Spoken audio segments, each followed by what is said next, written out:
Early in the season, everyone's excited for each and every game, no matter what sport it is. But when you have a good rivalry like Millbury and Auburn, it kind of amps up a little bit more. And in the last couple of years, these are two squads that have always been at the top of the heap respectively. They've always gone deep into the district play, some of them capturing district crowns. So where do things shake out early in this season? The two meeting tonight under the Rockets dome. And under the cover of darkness, there is the Rocket. It greets us right by the field. First half, Colleen Cutting with the long boot, and it's headed on, and Millbury's Jesse Ruman is there for the save. Millbury with a free kick. Kelsey Cummings with the header. Sarah Fahey with the save. Megan Gerlitz on the run. Megan Gerlitz with the shot and Ruman the stop. Then Auburn chipping it around. Gianna Baroni fires just high and over the crossbar. Jordan Abasciano pokes it for the far corner and just coming up a couple feet short of putting it in the far side. Auburn's Samantha Morrow feeding Baroni. Baroni with a great run through the defense. Baroni robbed by Ruman, glove save and a beauty. And this one ends in a 1-1 tie. Notre Dame Academy and Holy Name in field hockey. This is rivalry day. First half scoreless game. Lauren Curley with the long drive. Molly Terry deflects it in. And Notre Dame draws first blood. It is 1-0 Rebels. Notre Dame's Allie Smiley committed to Holy Cross for track with the blast. Holy Name's Deanna DiPilato with the save. More from the Rebels. Curley, the Australian backhand to Abby Potvin.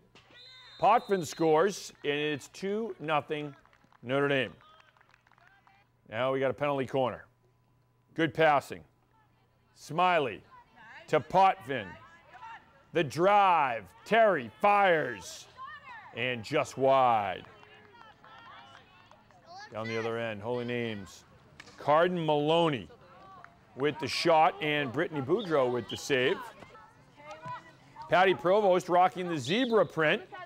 Pleased with her team's efforts. And she'll like this. Curley. The drive. NDA keeps it going. Terry drills it in. Makes it 3-0 NDA, and NDA goes on to win it 6-0 is your final. All right, Doherty and Shrewsbury boys soccer. Second half 1-1 game. Doherty's Mario Zaguro with the shot just wide. Then Doherty on the free kick. Laser. David Crutchfield. Great save. Penalty kick. Zaguro buries it. No doubter. Going upstairs, it is 2-1 Doherty in front. Highlanders on the move. What time is it? Missile time. Crutchfield with a diving save. More Doherty. Hamza Shakir finds the twine and makes it 3-1 Highlanders. That's a big goal in this game. Shrewsbury's Cameron Kristen off the post and in, makes it 3-2, a one-goal game. Doherty holds on, though. They win it 3-2 is your final.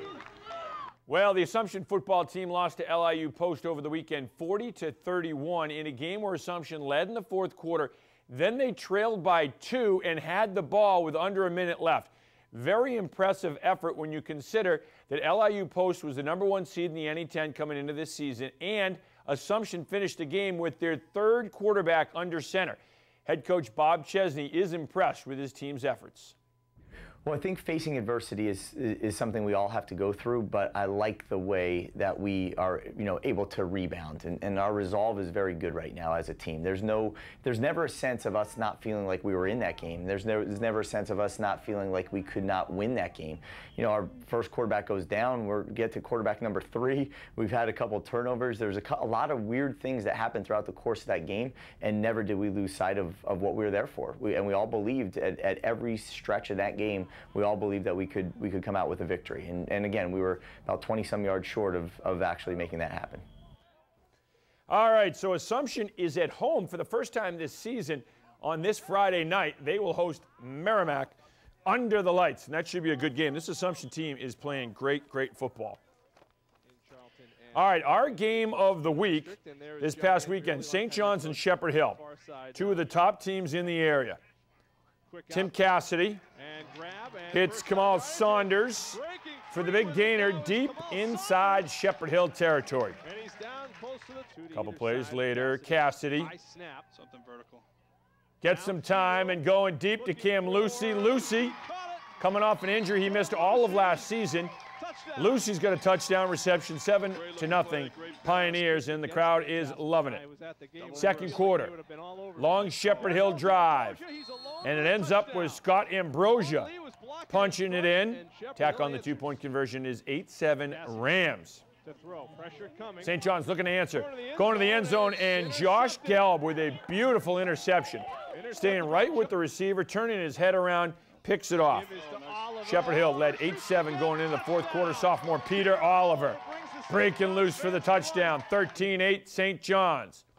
Minutes later, Cassidy capping the scoring with a touchdown run of his own.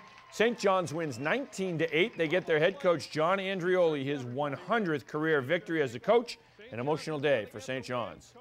Feeling's amazing. You know, Coach A is an amazing coach, one of the best coaches in CMAS, one of the best coaches I've ever had. And for him to get his 100th win for his father, who he dedicated the season to, is truly amazing.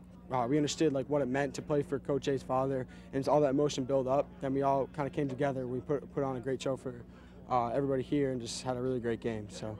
In the locker room, we dedicated the season to his dad. So I mean, this is a big day for him.